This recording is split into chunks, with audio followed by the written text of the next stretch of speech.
So we're kind of looking down now. I don't know if you can see the video. I can see it in the view screen.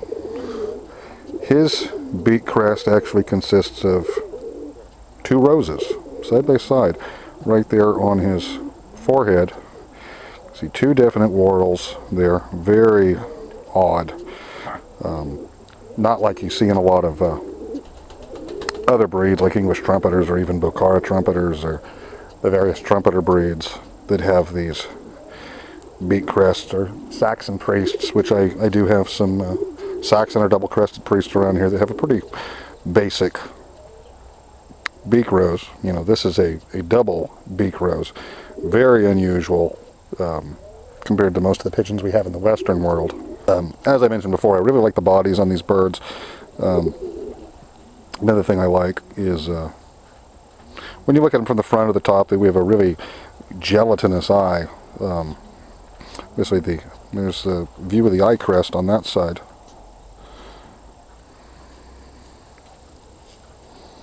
But a really gelatinous eye that, you know, they have some vision from the front, you know, which actually makes them better in the air. They're a little less subject to predation by hawks and falcons.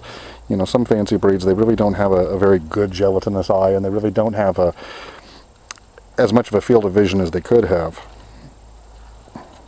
But you can see that little bit of an eye tuft right there on the one side of that eye. So really a good all-around crossbreed from this project. This is a cock. He is definitely going to contribute his genetics to the next generation, to the F2. I'll probably I'll be mating him to one of his full sisters. This will probably be the only cock I use in this project, depending on what happens. So we're going to go on and look at the next round. So here we have another old German owl Uzbek cross from this pair. This is from the 4th round of eggs. Some of you may actually recall seeing this little guy. In a video, he was just a little squab. But this is how he turned out. Grouse legs, shell crest, beak crest, and he's got a pretty heavy, short little beak. Unlike his mother, he didn't inherit any eye crest or anything like that. He's kind of got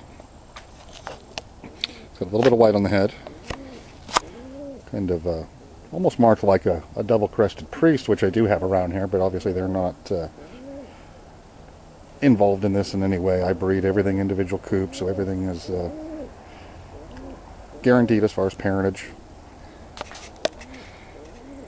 White flights, white grouse legs, white head. Not quite a bald head, but almost. They really don't have a great developed crest like the old German owl. It took more after the mother, which is more of a mundane developed crest.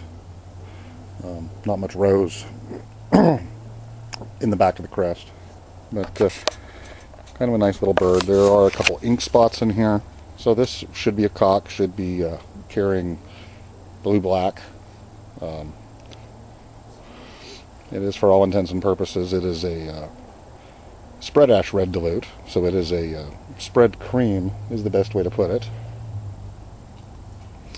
So we'll look at some more. As I said, this is from the 4th round. This squab is a dun. It's dilute black. In a lot of breeds you have a lot of different explanations of what a dun is, but traditionally in pigeon genetics, a dun is a dilute black.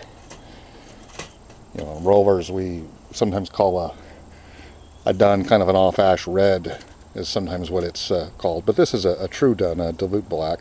This little guy is is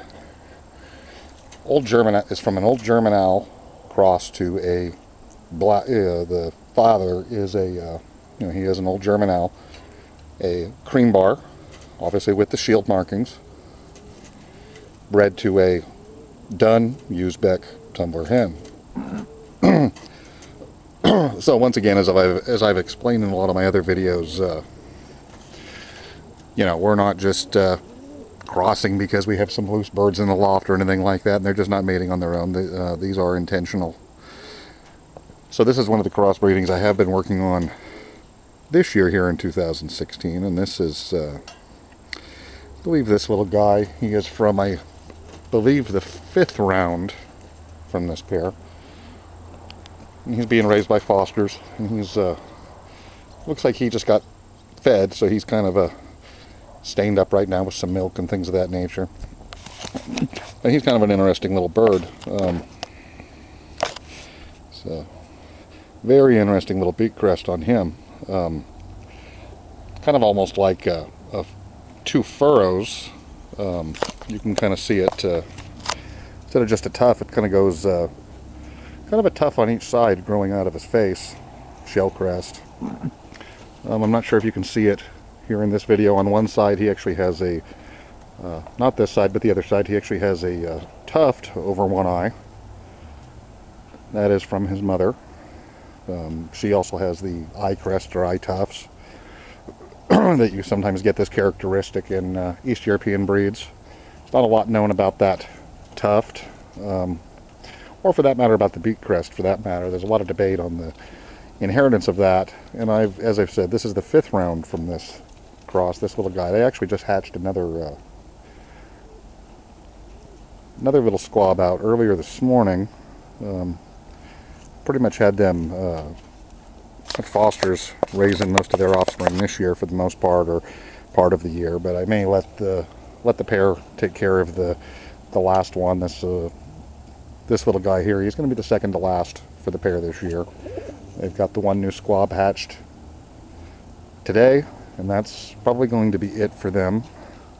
Probably break the pair up and shift them around some, do some different crosses. So here's the little dun squab again. There's kind of a close-up on the beak crest. You can almost see a furrow running right down the middle of that. Comes one of my scavenger hens here that clean up around all the cages. I've got 2 of them run around here, and they just run around and come clean up. So there is that beak crest. He's got a shell crest. I'm going to kind of turn him, see if we can get a look at the other side. So here is the other side. I'm not sure if you can see it. Maybe if we look down. There's the top of the beak crest. Now on this side, right there above the eye, you will see a tuft. See a bit of feather coming down over the eye. A small tuft. We sometimes see this in various East European and Mid-East breeds have these characteristics. Very short, little heavy beak. Not quite a short face, but a shorter beak than a lot of breeds.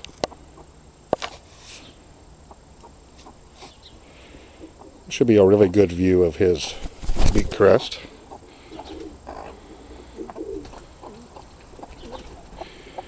He just slimed me a little bit.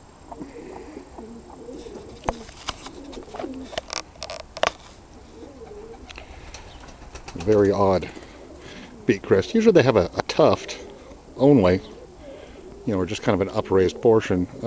As I said, he kind of actually has a little bit of a furrow going up there. It's almost like he's got 2 beak crests, one on each side, growing out of the, coming out of the forehead.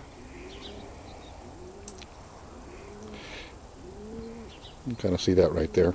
It's not a rose, but it's similar.